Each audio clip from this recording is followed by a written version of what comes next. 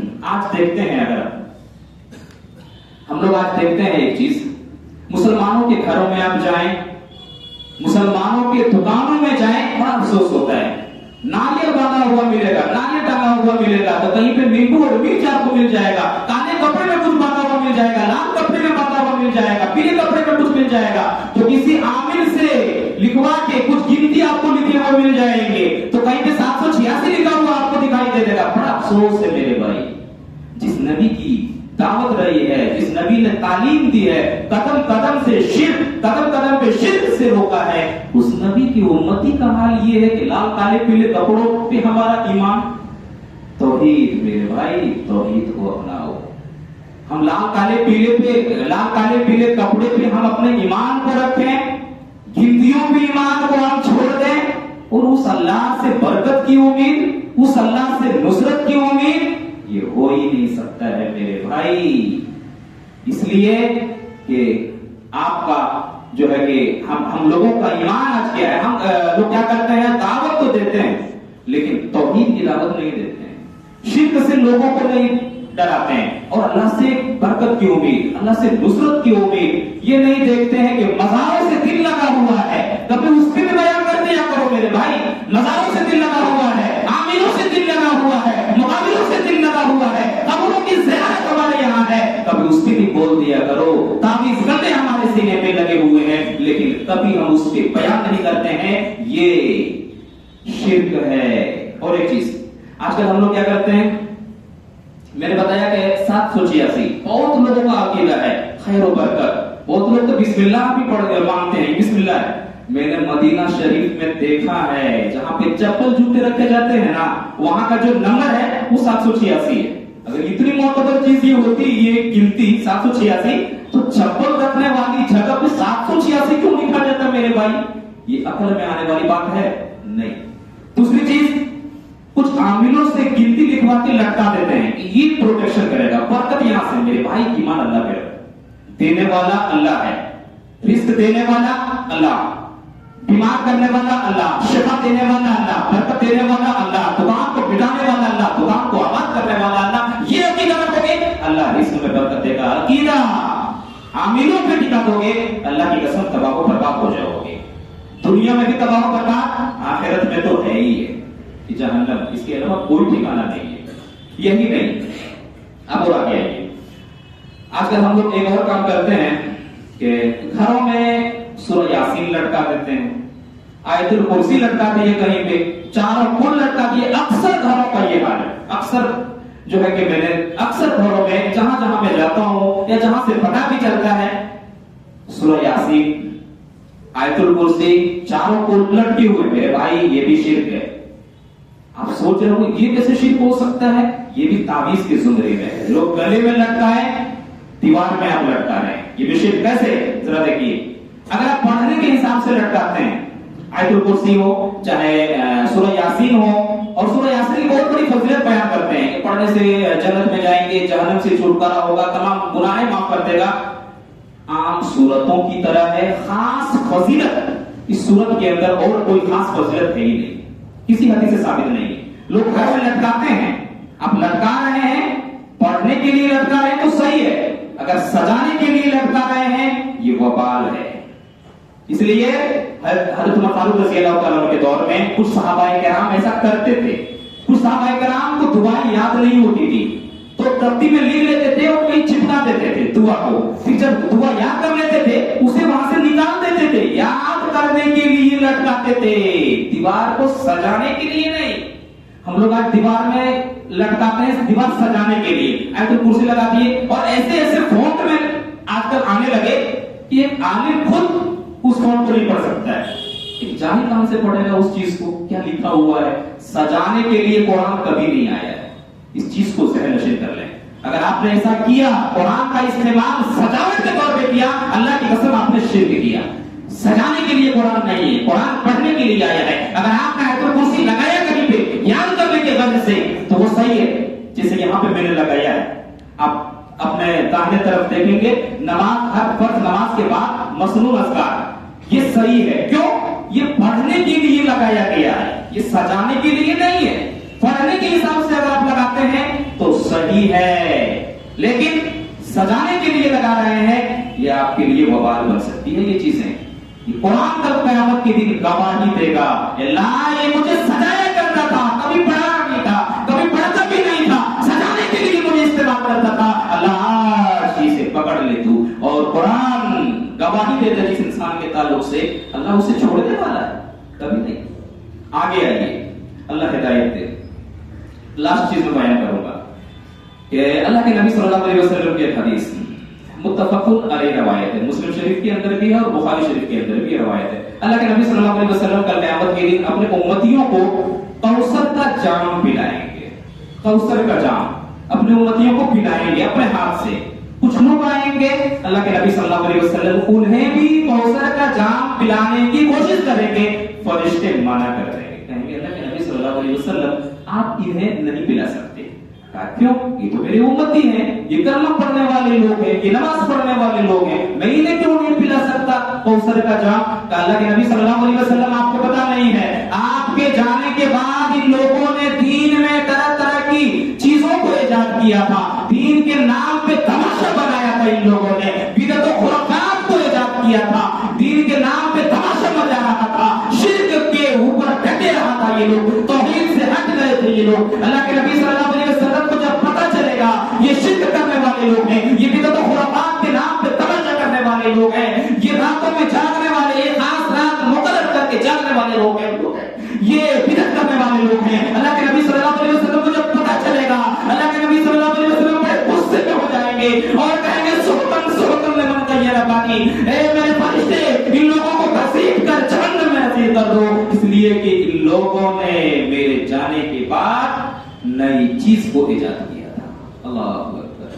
آج ہم سنتے ہیں اور بہت سارے لوگوں کی مجبوریاں بھی ہوتی ہے جمعہ میں سننے کی, آ کے بیٹھ گئے, اٹھ بھی نہیں سکتے, عمل نہیں کرتے.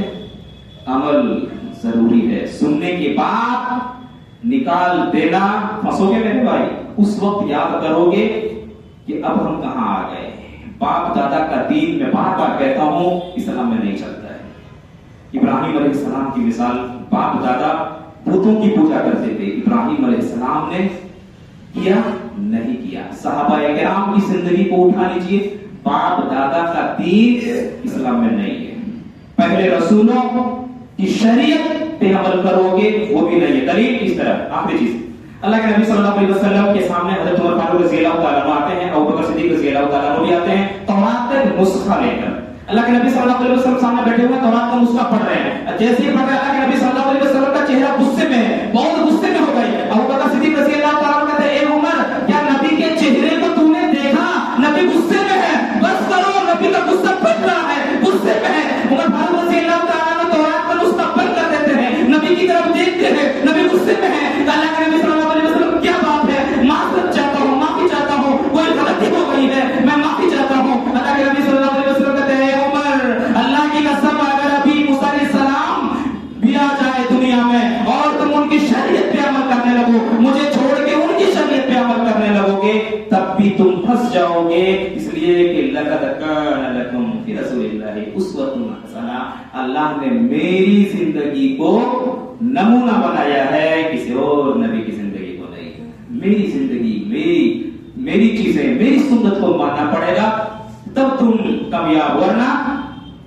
ناکام ہوتے چلے جاؤ گے میرے بھائی. تو نماز یہ معنی نہیں رکھتا ہے, معنی کیا رکھتا ہے, توحید. توحید سب سے بڑی چیز ہے.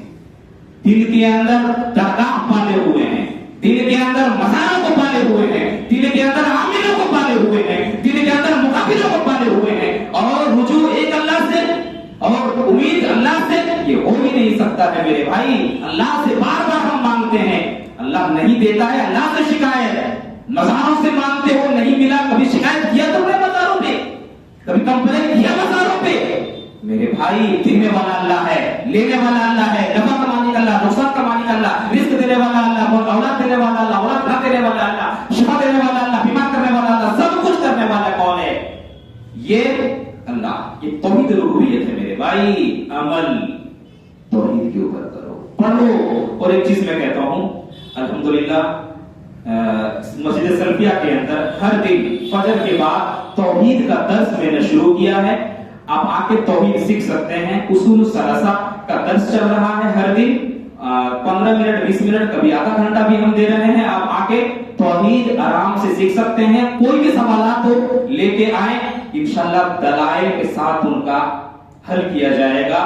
یہ پیر بزرگ کی باتوں کے کتابوں پہ عمل نہیں, کتابوں سے دلیل نہیں, رسول کی حدیث ہے, رسول کی حدیث سے دلیل دیں گے. پیر بزرگ کی باتیں ہمارے یہاں نہیں چلتی ہے.